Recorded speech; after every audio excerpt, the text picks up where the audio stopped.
पूछना चाहता हूँ पत्रकार साहब, आपका शिक्षा प्रारंभिक शिक्षा कहाँ हुआ? मैं तो सरकारी प्रारंभिक शिक्षा कहाँ हुआ गुप्ता जी, बताइए आपका कहाँ हुआ? आप अबरार भाई बताइए कहाँ शिक्षा हुआ आपका? सरकारी स्कूल में? मैं सरकारी स्कूल में पढ़ा। फौजी भाई कहाँ पढ़े?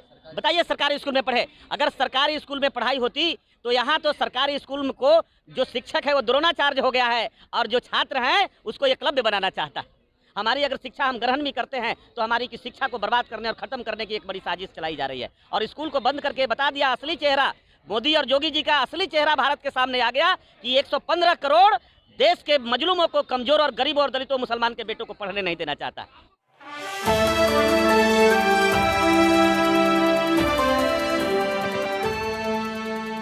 क्लाउड न्यूज़ के अनुसार लगभग 50,000 स्कूल बंद हो चुके हैं, सरकारी स्कूल। तो इसके बारे में आप क्या कहना चाहेंगे?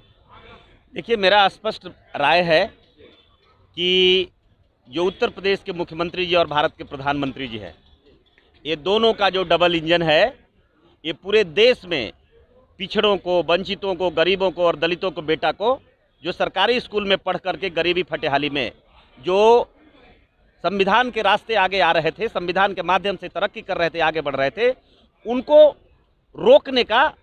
रोकने का सबसे बड़ा एक कॉन्स्पिरेसी है, ये साजिश है कि इनको शिक्षा से रोका जाए, इनको सरकारी नौकरियों में आने से रोका जाए, इनका विकास को रोका जाए। क्योंकि बाबा साहब अम्बेडकर ने कहा था कि शिक्षा एक ऐसी सोरनी की दूध है जो इसे पिएगा वो शेर की तरह दहाड़ेगा।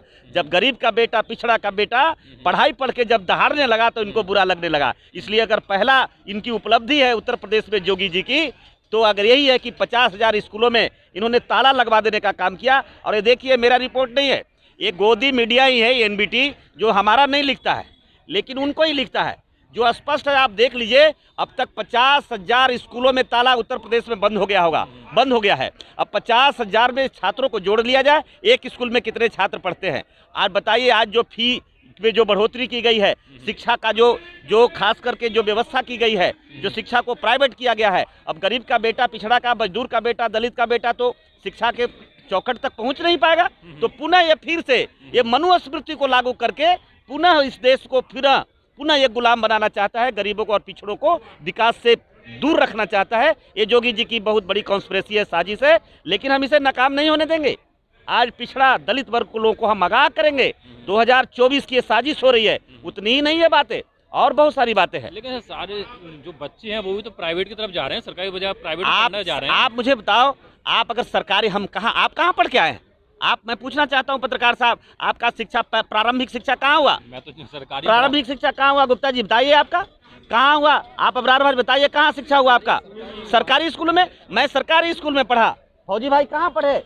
बताइए सरकारी स्कूल में पढ़े। अगर सरकारी स्कूल में पढ़ाई होती तो यहाँ तो सरकारी स्कूल को जो शिक्षक है वो द्रोणाचार्य हो गया है और जो छात्र हैं उसको एकलव्य बनाना चाहता है।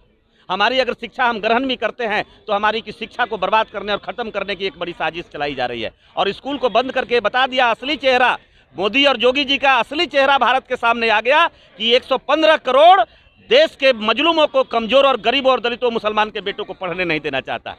ये बहुत बड़ी कार्रवाई है, बहुत बड़ी निंदनीय घटनाएं है। और ये बिल्कुल संविधान को, ये सबसे बड़ी बात है, मैं आज भी कह रहा हूँ, हम संविधान के रास्ते आ रहे थे। संविधान को खत्म करना, संविधान को रोकना, संविधान को समाप्त करना इनकी कॉन्स्पिरेसी है, साजिश है। लेकिन वो तो कहते हैं कि हम हिंदू राष्ट्र बनाना चाहते हैं। नहीं, हिंदू राष्ट्र, हम तो कह रहे हैं कि हिंदू शब्द हमारे लिए उपयोगी नहीं है। हिंदू जिसके लिए सूट किया होगा हिंदू बन जाए।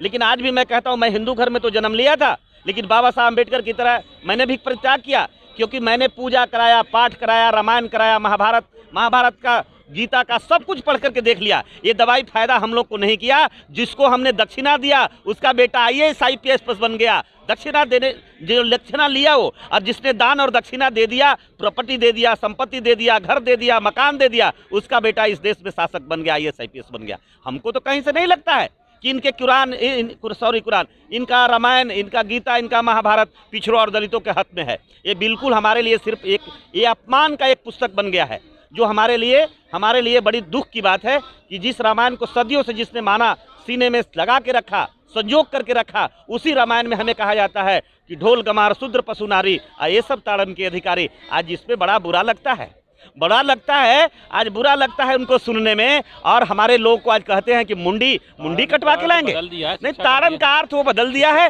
सुनिए ना, ताड़क का अर्थ कर बदल दिया है। तो हमने भी बदल दिया है। जो इनके गंदगी थी, बुराइयां थी, उसको हटा दिया है, अपने दिल दिमाग से निकाल दिया है। और हम लोग भी बुद्ध की तरफ बढ़ गए हैं, बाबा साहब अम्बेडकर के संविधान की तरफ बढ़ गए हैं।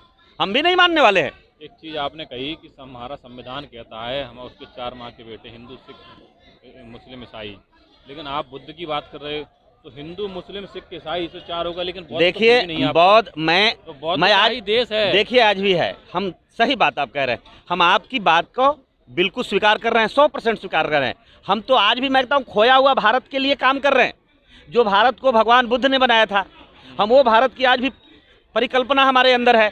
भारत, पाकिस्तान, कजाकिस्तान, श्रीलंका, बर्मा, हिंदुस्तान, पाकिस्तान, ये जो हमारा देश है, आज भी हम महासंघ के पक्ष में है। जो हमसे अलग किया गया है, एक राजनीतिक साजिश किया गया है, षड्यंत्र किया गया है, और आज भी प्रयास हो रहा है हिंदू राष्ट्र बनाने का। हम बिल्कुल कतई इसको बर्दाश्त नहीं करेंगे। भारत एक सेकुलर कंट्री था, सेकुलर कंट्री रहेगा, और बाबा साहब का संविधान का देश रहेगा। लेटेस्ट अपडेट पाने के लिए हमारे चैनल क्लाउड न्यूज़ को अभी लाइक करें, सब्सक्राइब करें और बेल आइकन दबाना बिल्कुल ना भूलें।